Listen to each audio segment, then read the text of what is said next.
more perfect union, establish justice, ensure domestic tranquility, provide for the common defense, promote the general welfare, and secure the blessings of liberty to ourselves and our posterity, to ordain and establish this Constitution. Whether you're in automotive, sporting goods, hardware, health, wellness, electrical, electronics, construction, carpet cleaning, legal, or animal care, and offer exceptional customer service and provide quality services or goods, you're honest, reliable, and professional. If you have a business, we have the customers. Let us put you in touch with our loyal, supportive, and dedicated listeners today. They're waiting to hear from you. It's inexpensive. It's effective. Call KHNC at 1-800-205-6245. With the summer months upon us, let's all keep an extra special eye out for our senior citizens. Check on them on a regular basis, especially when the weather is hot. Make sure they have what they need. Someday we'll all be in that position. Wouldn't you like to have someone watch out for you? That's from Brush Housing Authority, reminding listeners, for housing programs, call 970-845-5046. That's 970-845-5046. That's Brush Housing Authority on the air, wishing everyone a great summer season.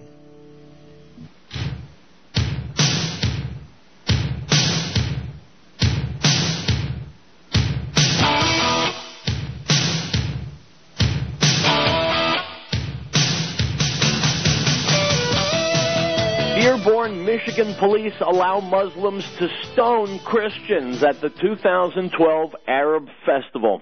Barack Obama and Eric Holder play the race card once again. 60 million euros have been stolen from bank accounts in a massive cyber bank raid. The Jewish Federation caves to Islamic supremacist intimidation. And the giant Federal Reserve scam that most Americans do not understand. My name's Howard Riell, and this is Real Truth. You're listening to the American Freedom Network, streaming live around the world at AmericanNewsNet.com, and on Facebook, and on YouTube, and on RealTV.com, as well as the book Real Truth, Stay Angry, and of course, as always, broadcasting out across the Colorado Front Range on KHNC, Johnstown, Colorado, 1360 AM. The Lion. The call-in number, 877-254-7524. Item from Alan Kornman, Dearborn, Michigan. I quote, Wayne County Deputy Chief Mike Jafar summed up his situational awareness of the 2012 Dearborn Arab Festival in the Dearborn Patch by stating, quote, no official arrests were made, and Jafar said his team was pleased with the overall outcome. Unfortunately for Deputy Chief Jafar, this video, and you'll find the link to it on my Facebook page, my friends, is what really happened on 6:10 p.m. at the Dearborn Arab Festival. This reporter can assure you, Deputy Chief Jafar, there will be an entire country outraged by the overall outcome of your willful and possibly criminal conduct exposed in Mr. Reuben Israel's video. Wayne County Sheriff's Department Deputy Chief Jafar in the video appears to be part of the top leadership controlling ground operations at the festival, along with Ms. Ursula K. Henry, Director of Legal Affairs for the WCSD. Deputy Chief Jafar is shown in the video consulting Ms. Henry on what to do with Mr. Reuben Israel. That is, until Chief Jafar lost his professionalism, got in Mr. Israel's face, and unloaded an emotional, rhetorical barrage for the whole world to see.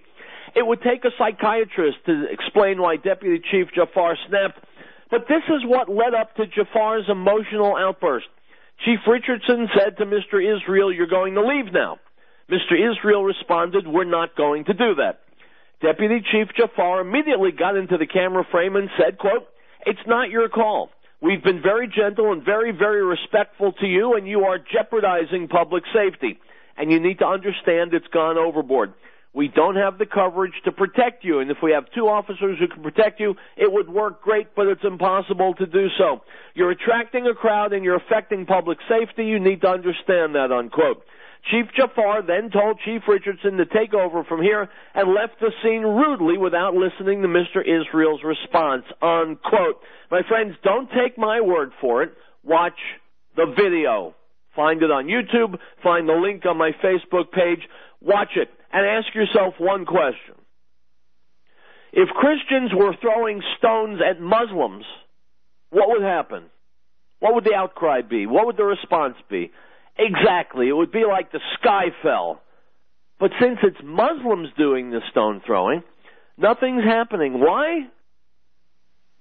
Very simple reason, and it hinges on human nature.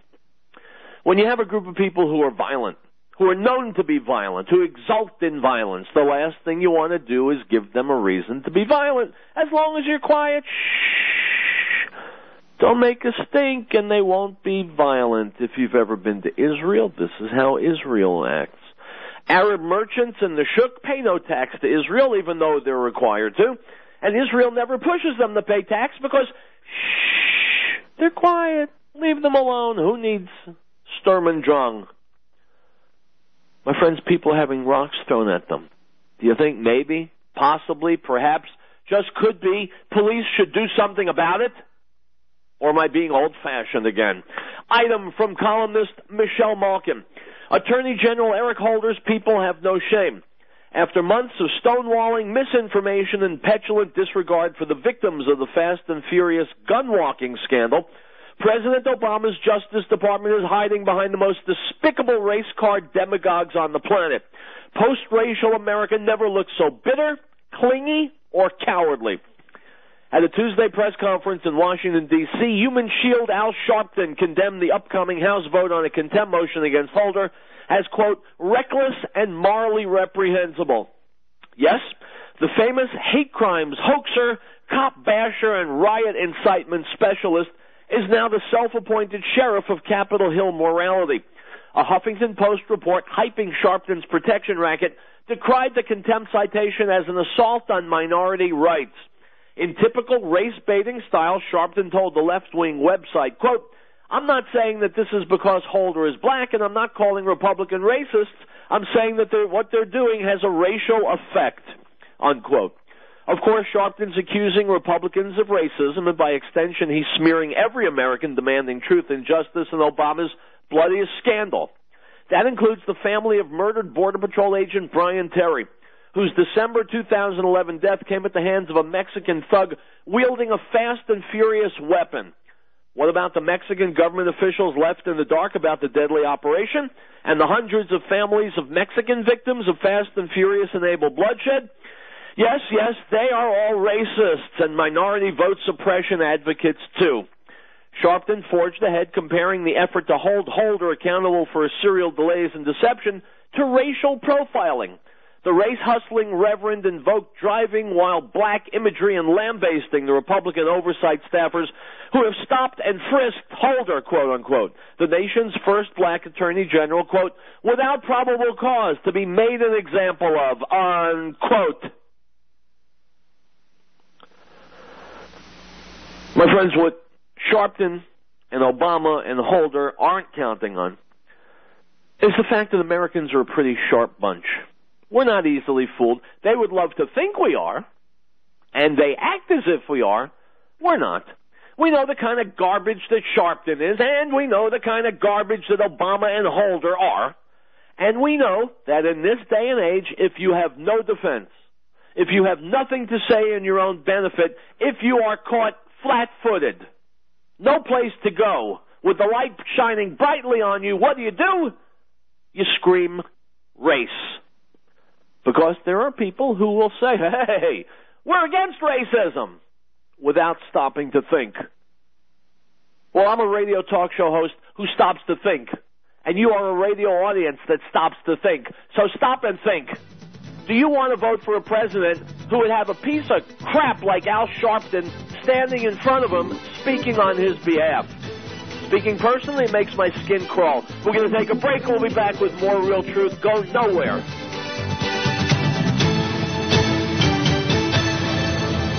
If you're spending hard-earned money on supplements, you need to know about Bio Superfood because you're probably shortchanging yourself on nutrition and value.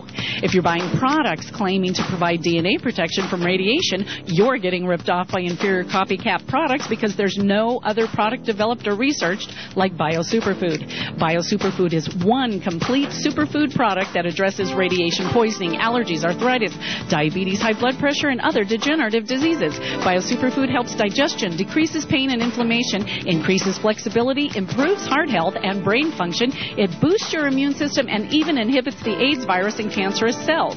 It's an antibacterial, antifungal, and anti-inflammatory. BioSuperfood is not another supplement. It's a whole food and contains over 5,000 nutrients. Call now and ask about your special discounts on your BioSuperfood purchase at 303-257-7576. That's 303-257-7576 or biosuperfood@hotmail.com. Just a good old boy.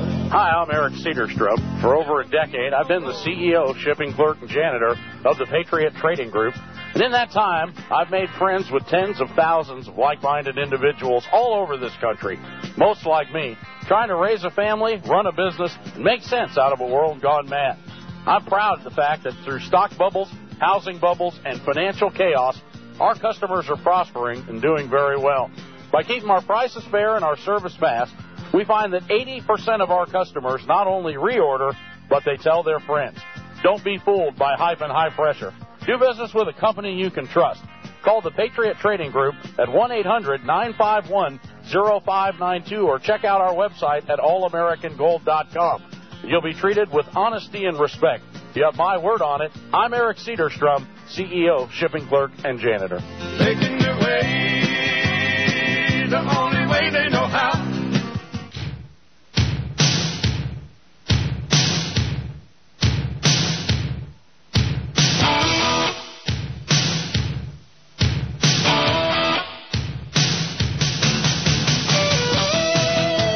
Folks, welcome back to Real Truth. I am going to play for you a Fox News report about this whole Obama-Eric Holder, Al Sharpton thing to try and cover up the fact that the Obama administration is responsible for innocent people being murdered with handguns in the Fast and Furious scandal.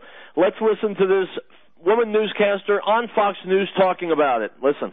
This afternoon, a group of prominent civil rights leaders threw their support behind Attorney General Eric Holder ahead of Thursday's contempt of Congress vote against him, taking to the mics to argue that Republicans' motive here is really more about race and minority rights than the death of border agent Brian Terry, saying the Attorney General is not in contempt of Congress, but in contempt of a political agenda. Take a listen. This effort by the House of Representatives is nothing more than a clumsy, naked, politically motivated witch hunt. This is motivated by politics, base anti-civil rights politics. The men who are persecuting General Holder in this way are the same men who have attempted to tie the hands of his department to protect our voting rights, to stop racial profiling, and to protect the workers, the rights of workers to organize. We believe that issuing a contempt of Congress citation against the Attorney General is not only an extraordinary abuse of congressional power, but also misguided and politically motivated.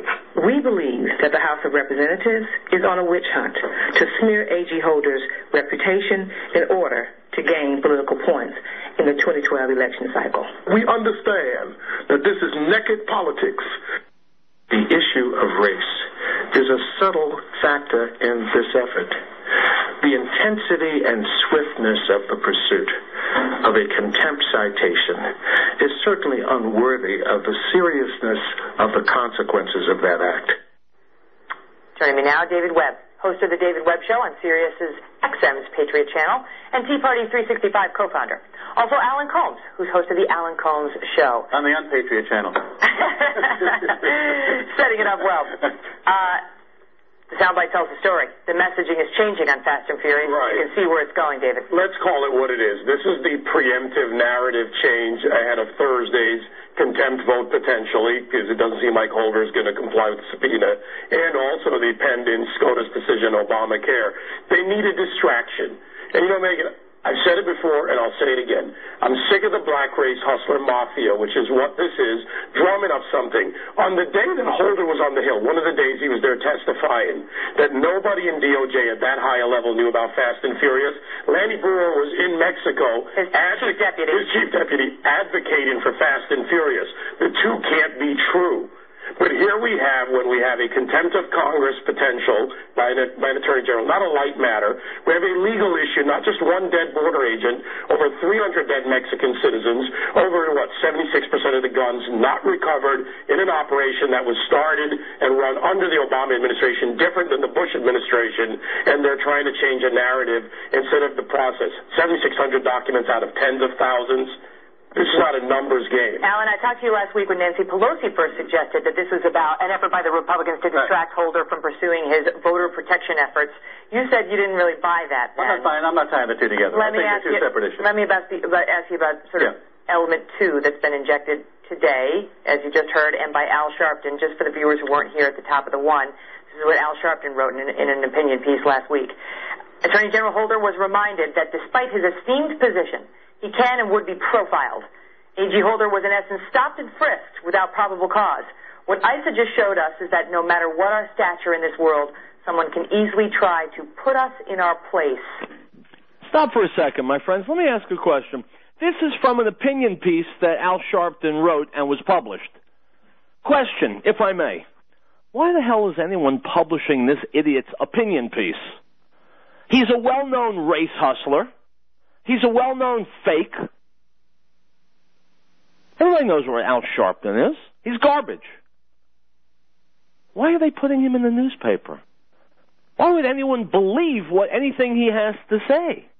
Why would anyone care about anything he has to say? And so, culpability for this charade, for this farce, this disgrace, isn't only on Sharpton's head and Obama's head and Holder's head.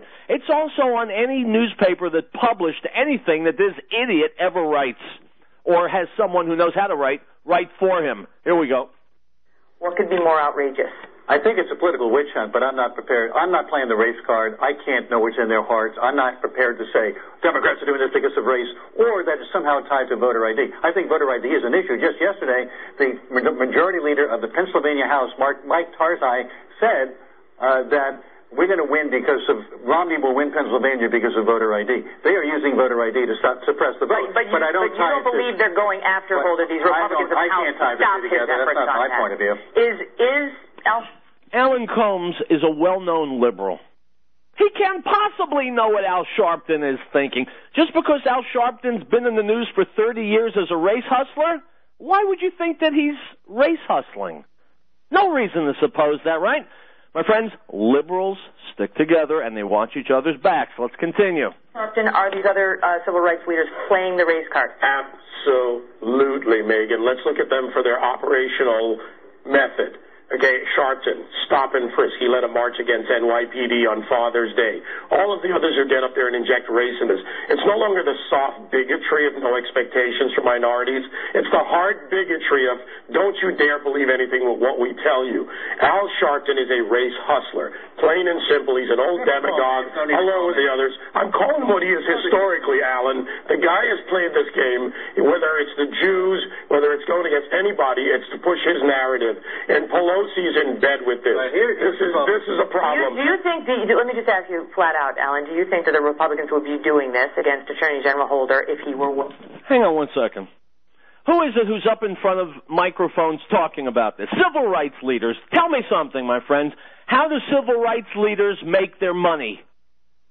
How do they put bread on the table and pay their mortgages and pay their kids' college funds?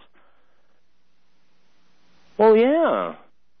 Through civil rights-related issues. If Eric Holder withholding information has nothing to do with civil rights, then they're not going to make any money on this.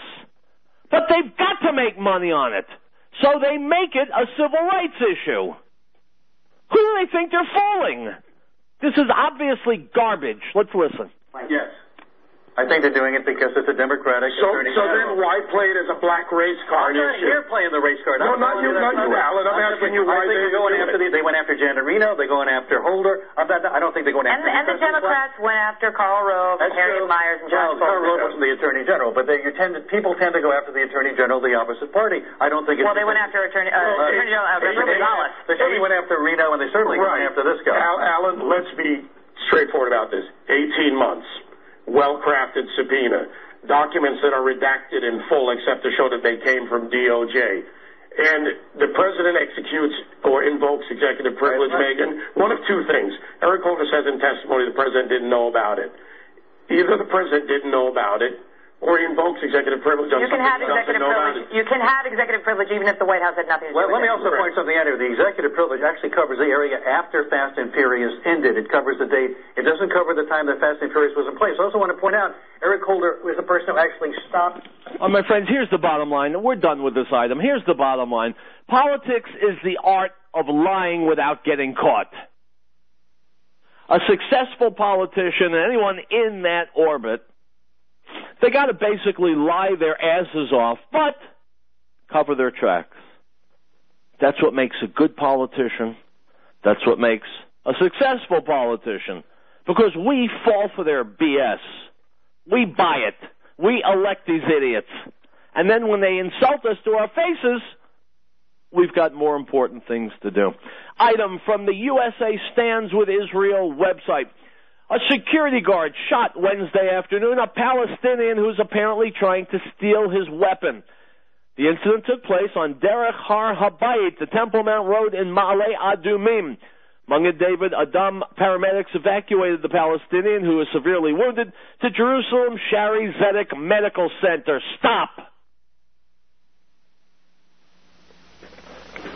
Palestinian Arab tried to grab a security guard's weapon. Now, he wasn't trying to grab it to see what it looked like, or because he wanted to scratch his back with it. He wanted to kill the security guard. Instead, the guard shot this piece of garbage. And where was this Palestinian who only wants to kill a Jew? All he wants is to kill a Jew and to destroy the Jewish state. He was brought to a Jewish hospital in the Jewish state, Jerusalem Shari Tzedek Medical Center, and he was treated. Anyone tell me why? I would have put him in a truck and shipped him to the border with Jordan and said, have one of your fellow Palestinian doctors in Jordan treat you. Then again, if I was in charge, please God, there would be no Palestinians in Israel. They have worn out their welcomes.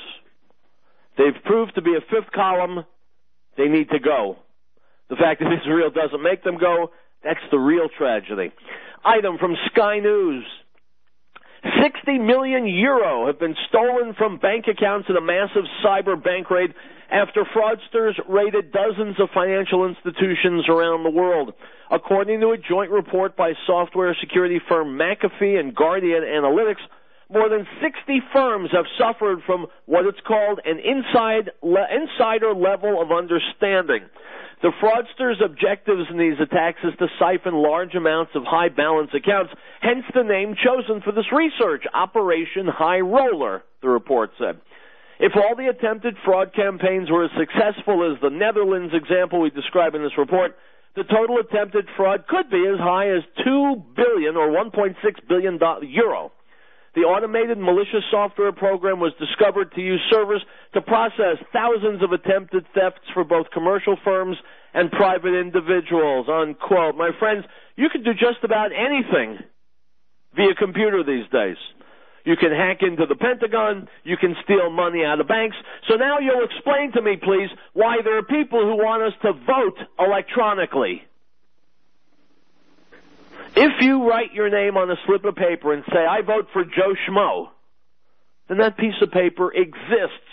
And anyone who wants to look at it can hold it in his hand, read it, and say, Howard Riell wanted to vote for Joe Schmo and did. Once you have electronic ballots, there's nothing. All it is flashing lights on a computer screen. Press a button, it's gone.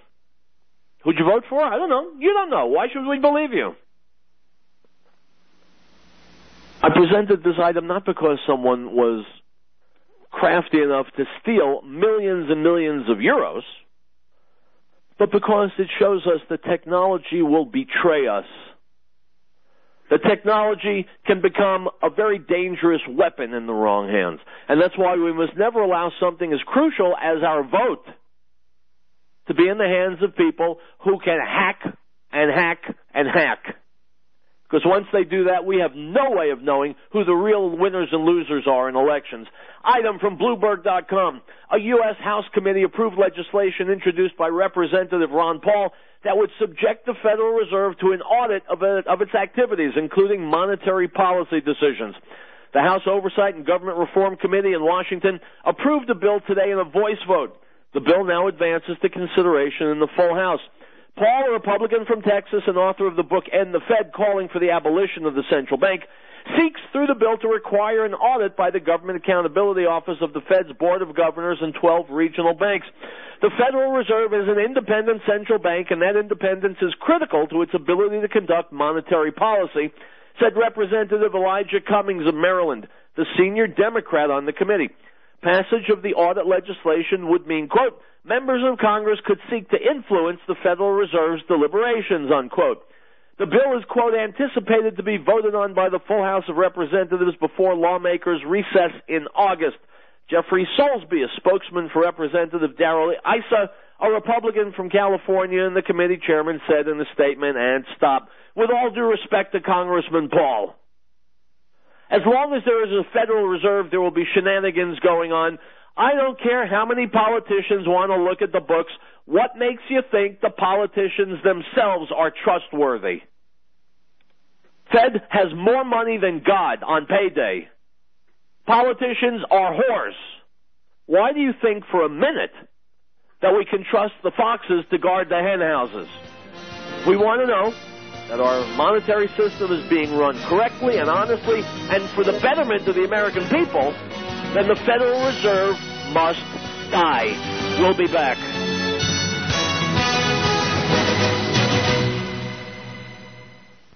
The Beth Messiah Congregation invites you to come and experience a Messianic Roots biblically based congregational fellowship as we observe God's Shabbat in Messiah Yeshua. Praise and worship services begin at 10:30 a.m., followed by an Oneg Shabbat meal, mid-Rosh, and fellowship. Beth Messiah Congregation is located at 8333 Acoma Way in North Denver. You can find out more information by calling 1-800-205-6245. Everyone's welcome, so join us this Shabbat. And Shabbat Shalom, good Sabbath. Custom Cabinet Shop is a locally owned and operated family business since 1980. So if you want fair and reasonable prices, personalized service, and excellence in workmanship for your refacing, repair, installation, millwork, or remodeling projects for your home and business, Custom Cabinet Shop can do the job for you. Call now for your free quote and on-site consultation, 303-340-1390. That's 303-340-1390. So Custom Cabinet Shop can attend to your every woodworking need. Cabinets to fit your taste, furniture to fill your space, and shelves to store more. Gun racks for what you pack. High-end, low-end, repair, reface, remodel, or replace, mantles, ceilings, or trim, whatever you need. Don't overpay for in-house calls, design consultations, or repairs. Call for your free quote and a single on-site visit to get your project rolling now. That's Custom Cabinet Shop, 303-340-1390. Find us on Facebook. He was in the world, and the world was made through him, and the world did not know him. He came to his own, and his own did not receive him. But as many as received him, to them he gave the right to become children of God, to those who believe in his name, who were born not of blood, nor of the will of the flesh, nor of the will of man, but of God. The Gospel of John, chapter 1, verse 10 through 13. No state shall enter into any treaty, alliance, or confederation, grant letters of marque or reprisal, coin money, emit bills of credit, make anything but gold and silver coin a tender in payment of debts, pass any bill of attainder, ex post facto law, or law impairing the obligation of contracts, or grant any title of nobility. Article 1, Section 10. Restore Health and Counseling salutes the men and women in uniform who've answered the call for our freedoms. Let's give them the hero's welcome they deserve as they have fought hard to restore peace. America's troops are our angels of protection, so stand up and salute them proudly. That's from Restore Health and Counseling at 4705 Paris Street, serving Northeast Denver with complete substance abuse counseling for adolescents to adult and for private as well as professional drug, alcohol screening and treatment and rehabilitation. Visit us at www.rhctherapy.com or call 303-373-1188.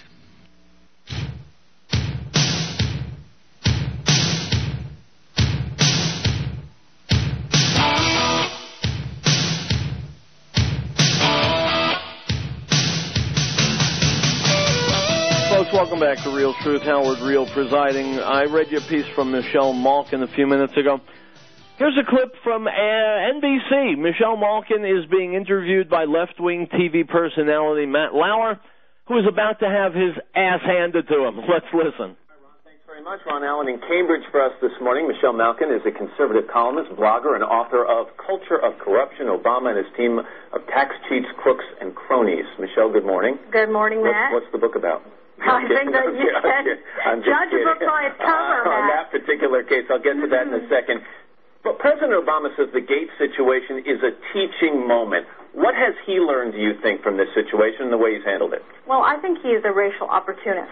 And I think that he has learned that he shouldn't shoot his mouth off when he explicitly admits that he didn't know what happened. A racial opportunist. He hasn't gotten to where he is today by being a racial opportunist, has he? I think that he took that moment, used a health care conference that was a debacle, basically, and took this story, which is really just a local parochial law enforcement story, to try and ensure some sort of moment of his racial authenticity.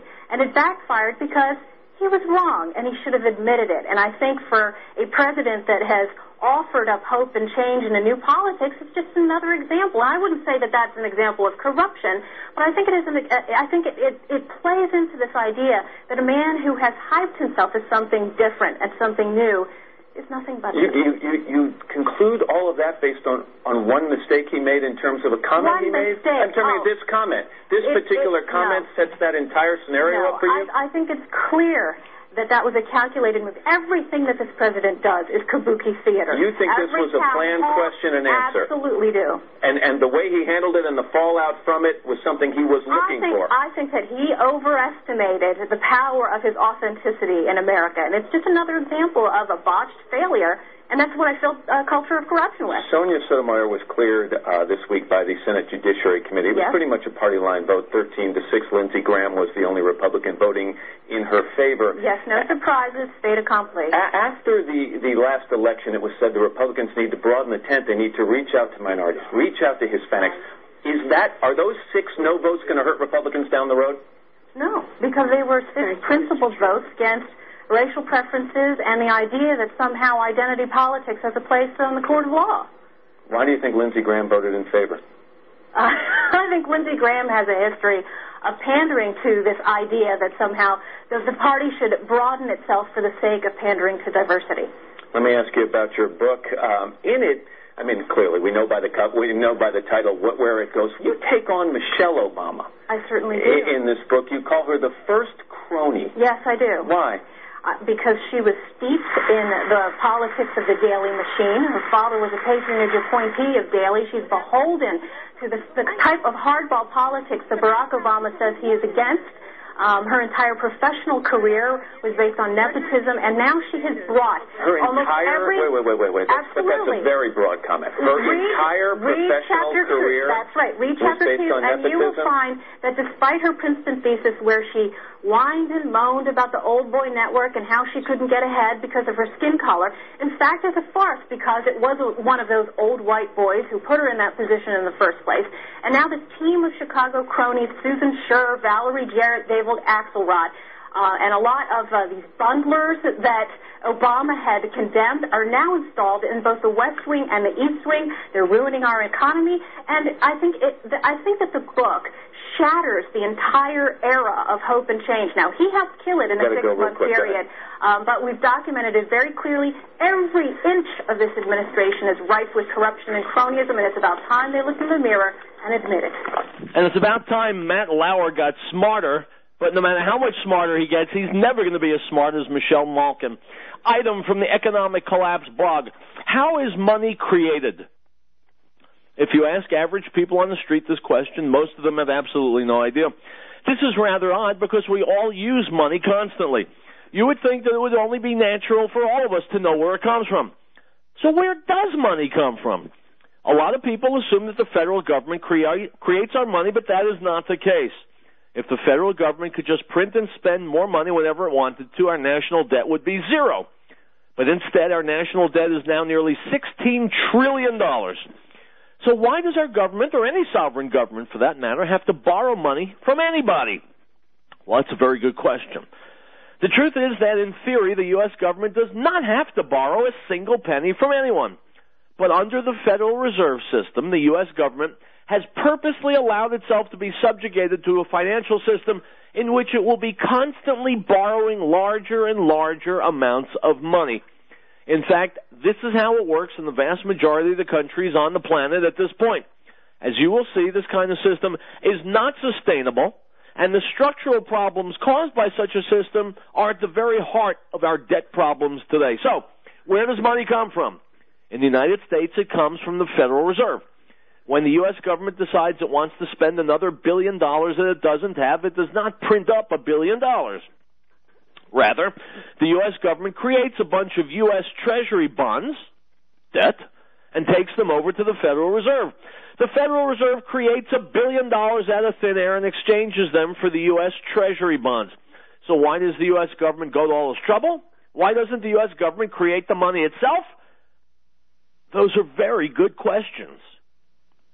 One of the primary reasons why our system is structured this way is so that wealthy people can get even wealthier by lending money to the U.S. government and other national governments. For example, last year the U.S. government spent more than $454 billion just on interest on the national debt. Over the centuries, the ultra-wealthy have found lending to national governments to be very, very profitable enterprise. The U.S. Treasury bonds that the Federal Reserve receives in exchange for the money it's created out of nothing are auctioned off through the Federal Reserve System. But wait, there's a problem. Because the U.S. government must pay interest on the Treasury bonds, the amount of debt that's been created by this transaction is greater than the amount of money that's been created. So where will the U.S. government get the money to pay that debt? Well, the theory is that we can get money to circulate through the economy really, really fast and tax it at a high enough rate that the government will be able to collect enough taxes to pay the debt. But that never actually happens, does it? And the creators of the Federal Reserve understood this as well.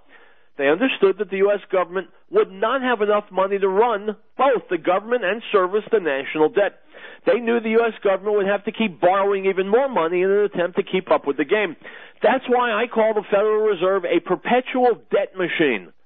The Federal Reserve was created to trap the U.S. government in an endlessly expanding debt spiral from which there is no escape. And the Federal Reserve is doing a great job at what it was designed to do. Today, the U.S. national debt is more than 5,000 times larger than it was when the Federal Reserve was first created. Another way that money comes into existence in our economy is through the process of fractional reserve banking. And my friends, I'll go right past that because I don't want to make your eyes glaze over. Let's skip to the bottom. Unfortunately, the vast majority of our politicians consider the Federal Reserve to be good for America and steadfastly refuse to do anything to change the status quo. So if you're waiting for solutions to these problems on the national level, you're going to be waiting a very long time. The debt problems that the United States and Europe are experiencing did not come into existence by accident. They are the result of fundamental structural problems with the financial system. Most Americans still do not understand this, and so we all get to suffer the consequences, unquote. We'll be back with more Real Truth. Looking for the perfect answer to your nutrition and health needs? Look no further. BioSuperfood, developed to heal the peoples, animals, and land after the Chernobyl disaster, has the most complete, powerful nutritional analysis for health and wellness. Easy to digest, BioSuperfood contains complete proteins, amino acids, and vitamins A, B complex, B12, C, E, D, and K. It contains minerals and trace elements like calcium, phosphorus, magnesium, potassium, iodine, manganese, zinc, selenium, silicon, and it provides essential fatty acids, omega-3, 6, and 9. It's It's high in gamma-linoleic acid and has thousands of active enzymes and phytonutrients like chlorophyll, spirulina, and carotenes. Beta-carotene, alpha-carotene, astaxanthin, lutein, lycopene, quercetin, and much more. Save your money, save your time. Compare, and you'll find that there is no more researched or superior product available on the market today. Call now and get your discount prices on your next Bio-Superfood at 303-257-7576, 303-257-7576, or biosuperfood@hotmail.com. 11 years ago, when my uncle started the Patriot Trading Group, gas was 75 cents a gallon. We were running an alleged budget surplus, and the total national debt was $5 trillion, and the government was forecasting the debt would be eliminated by 2010. And I thought my uncle was a wacko with tinfoil on his head, while I owned tech stocks certain to become a millionaire before the millennium rolled over. Since then, the debt has doubled, jobs are heading overseas, and 100,000 people have joined Eric with tinfoil on their heads. I'm Joe Jaquin, Vice President for the Patriot Trading Group, and as gold and silver have doubled and even tripled during the first 11 years, the issues facing this country over the next 11 years look far worse. Call the Patriot Trading Group at 800-951-0592. We offer all forms of gold, silver, platinum, and palladium, shipped and delivered at the most competitive prices in the country. Call us, 800-951-0592, or check out our website at allamericangold.com. And remember, you don't need to have tinfoil to own gold and silver.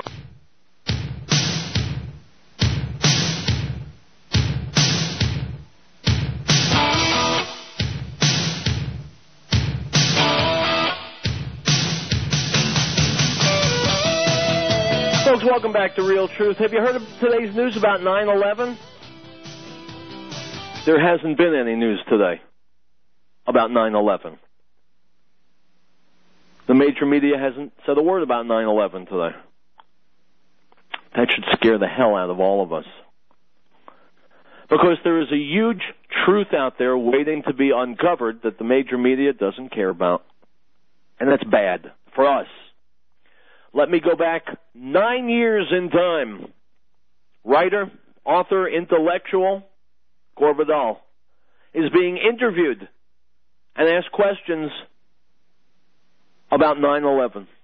Let's hear what Gore Vidal has to say.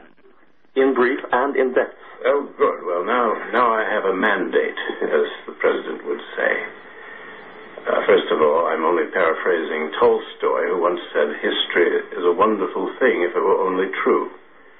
This is a well-known comment. So what is truth is not just Pontius Pilate. It's the historian trying to find out the truth. Now, specifically, the truth on 9/11 was that we had made many enemies around the world, everywhere, but specifically in the Islamic world. Partly due to our support of Israel, partly due to collisions over changing ways in places like Saudi Arabia. We support the royal family. The royal family is unpopular. So, as far as we know, it's Osama bin Laden decided to hit us. If it was he, it could have been somebody else. Most of the people I respect think it was a government of some kind that was involved in it, like Pakistan. But we don't know. Anyway, we were indeed struck, and the accumulation of things that we had done to other people, I thought, since my countrymen affected great surprise at what had happened to them, I said, well, I'll do this, the little book, as I call it, in which I list at least 200 or 300 unilateral strikes that we've made against second and third world countries, generally for no reason at all, except sheer malice and glee to show our powers in the world. They get irritable, if you keep hitting them, and sooner or later one of them is going to hit back. So I wasn't surprised that one of them finally turned on us. What surprised me was the extraordinary technical brilliance of what they did. And not just coordinating the planes and all of that, it was timing it at a moment in which our economy is beginning to go down. I mean, the whole thing was wonderfully thought out, which makes me think it is not one man. Anyway, let us move on. I know that we're supposed to wail and moan over what happened. I think it was a horrible thing for the American people. I think it's as if everybody's nightmare came true. Those of us who are not claustrophobes are agoraphobes. Others are afraid of the dark. Others don't want to be burned to death. I mean, this is quite extraordinary. They got together every known horror in the American psyche. And people were getting warnings from everybody, from Putin to the president of Egypt. Even the FBI was giving reports something awful was going to happen in September. Not a word to the public, no warning. Yes, but you have suggested that the Bush administration knew in advance that the attack on September 11th would take place and that they actually let it happen. No, I've never suggested that. It's a possibility. Everything is a possibility. Is it a probability? I don't know. I do know we have piles and piles of evidence of information that they were getting. There were a bunch of people from the FBI who had predicted mid-September, and they thought they had all the goods, and their superiors had told them under no circumstance, if you go public with this, you'll be indicted under the National Security Act. So they've gone and hired a lawyer. Actually, it's the lawyer who does impeachments for the House of Representatives. His last great work was impeaching President Clinton. They're hiring him, and let's see what happens in court. This has got to be thrashed out. You cannot let an act of negligence or an act of treachery or whatever it was go unquestioned, even when the president is involved. There is that. But I think more interesting, as we chat at this moment in time, that forget the war on terror. That's been launched. Everybody more or less agrees that there's a point to it. At least the Taliban was dismissed. We have got another government, all of our own, in Afghanistan. People understood the war on terror as vengeance, but vengeance is something everybody does understand and forgives to a point. What's interesting now, and I don't understand the rationale, and I'll be fascinated if I can work it out or time will work it out. Having something going for him, Mr. Bush, the war on terrorism, more or less accepted, he suddenly switches to the war on Iraq. Now, Iraq has done us no harm ever. We've done them a lot of harm. We tore away their conquest of Kuwait, which was a bad thing, but nevertheless none of our business, basically. But we did that. We've been the aggressor with Iraq. They have been the passive recipient of our crimes against them and their people. We bomb them. We have zones that they can't fly in. And now we've decided, and I think the mentality is that Bush's father, having lost a war with Saddam Hussein, now Sonny is going to go back in 10% of the country at most, and we've got 250 million people. So it isn't much in numbers, but for him running as a minority, after all, he was defeated for the presidency. We're going far afield. The question is this. Have the questions about 9/11 ever been answered? No, not satisfactorily. Are they being asked? No, not satisfactorily. Item from worldtruth.tv. Small electronic chips approved by the FDA for implanting beneath human skin have been linked to cancer in laboratory animals, according to a research review conducted by the Associated Press. The radio frequency identification, RFID chips, are made by Verichip Corporation. They're designed to carry a serial number, which can be read when scanned by anyone with an RFID sensor. Medical workers can then use that number to access a patient's medical history from a website maintained by the corporation, provided they've paid the annual access fee. The chips, which are approximately twice the size of a grain of rice, were approved by the FDA for human implantation in 2005. But the Associated Press has revealed that as early as 1996, researchers had uncovered a link between the devices and cancer. Rodents implanted with the chips were found to develop malignant tumors beneath the skin, usually surrounding the devices. The rates were high enough, as high as 10% of animals implanted in the 1998 study, to raise warning bells with researchers who reported their concern in peer-reviewed journals, unquote. My friends, you need to follow this research because the time is coming very close when they're going to want to put these things in us. The Lord brings the counsel of the nations to nothing. He makes the plans of the peoples of no effect. The counsel of the Lord stands forever, the plans of his heart to all generations. Blessed is the nation whose God is the Lord, the people he has chosen as his own inheritance. Psalm 33, verses 10 through 12.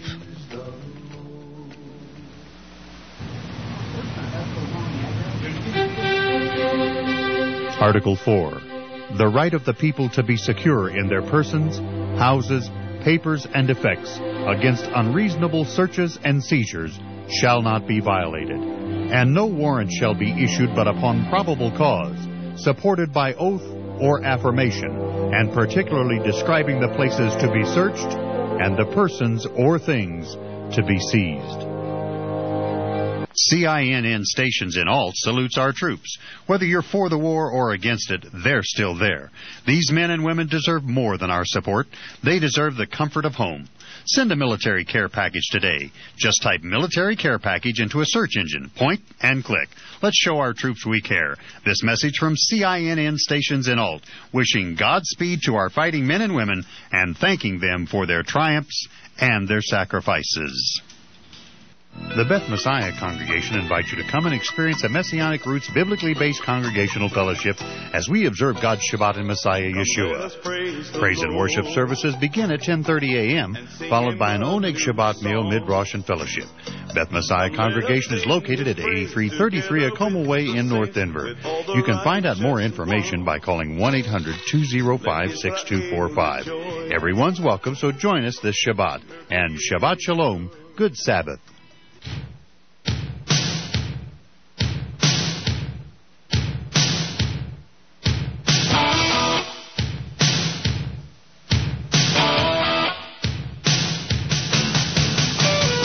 Welcome back, my friends. Item from SentinelSource.com. Jackie R. Witten of Antrim had said has been a 6-year employee at the Big Apple convenience store in Peterborough until a single transaction sent her up in smoke. The store clerk was fired after she refused to take a customer's electronic balance transfer card to pay for cigarettes. Witten said a young man came into the store to buy 2 packs of cigarettes on May 29th. When she asked him for his ID, he handed her his EBT card. EBT cards are used for both food and cash assistance programs. They are 2 types of cards. One can be used only for food. The other can be spent on anything and used just like a debit card. Witten said she did not think EBT cards could be used to purchase cigarettes and refused to sell to him. The two had a little go-around as the line got longer behind them, said Witten. I made the statement, do you think myself, that lady, and that gentleman should pay for your cigarettes? And he responded, yes, Witten said. Stop. Talk about a culture of entitlement. Whoever this guy is, he smokes cigarettes, which is enough of an indictment of him. Believe me, knowing that cigarettes destroy your lungs and give you cancer, I am at a loss to explain why anyone would smoke one, but people do. This guy, whoever he is, believes that you and I should pay for his cigarettes. Now, my friends, if you're an average person, you probably have some compassion in your heart, right?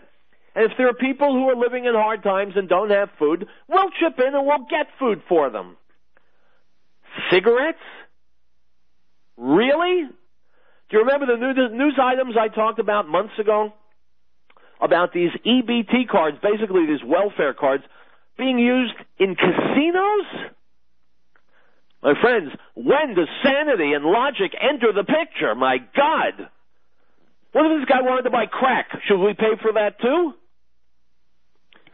Let me continue. The next day, Witten said the customer's foster mother came into the store to complain. Stop! Why does this guy, whoever he is, however old he is, why does he think he's entitled? Well, here comes Mommy, who's angry because he's entitled and he didn't get. You might ask the question, silly, why didn't the mother give him money to buy cigarettes? Well, it's not the mother's responsibility to pay for his cigarettes. It's yours. And if you don't agree, then you're a racist. Got it? Witten received a call later that day from the company's home office in Maine telling her he had received a complaint about her and reprimanded her. I said I would bow out gracefully and give my notice because I didn't want to be part of it. I'm 65 years old, you know, Witten said. Charles Wilkins, the general manager of the C.N. Brown Company that runs the stores, said the EBT cards in the cash phase could be used for any item, including alcohol, tobacco, and gambling. Wilkins said the company gave Witten the option of staying, but she said she would not accept the cards anymore. She didn't think it was right and just wasn't going to sell to people in that program anymore, Wilkins said.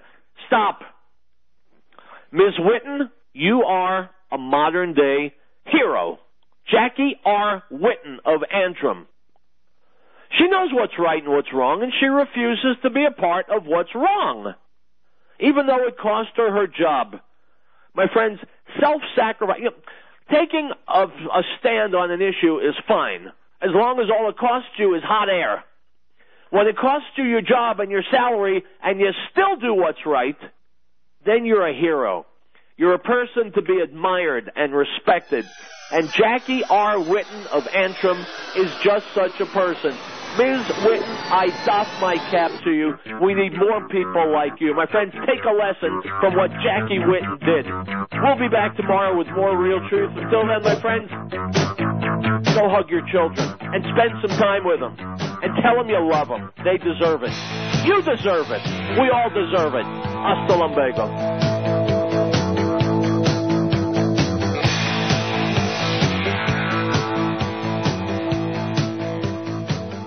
Beloved, do not believe every spirit, but test the spirits, whether they are of God, because many false prophets have gone into the world.